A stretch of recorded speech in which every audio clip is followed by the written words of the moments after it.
So möchte ich auch mal tanzen können, murmelt Lilifee, wo sie den Blumenelfen zuschaut. «Hallo!»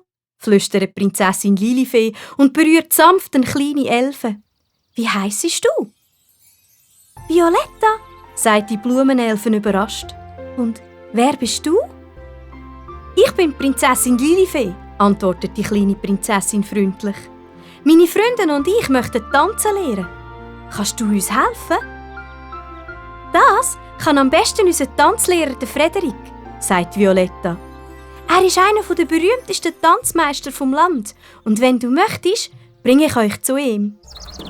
Der Tanzlehrer ist ein kleiner, dünner Wichtel mit einer dunklen Stimme. «Du willst tanzen lernen? Dann zeig mal, was du kannst», fordert er die Lilifee auf. Die macht einen Knicks und tanzt so gut wie sie kann. «Gar nicht schlecht», freut sich Violetta. «Das finde ich auch», brummte Frederik. «Vielleicht kann ich etwas für dich machen.» «Für meine Freunde auch?» fragt Lilifee vorsichtig. «Für dir? Unmöglich», donnert der Tanzlehrer.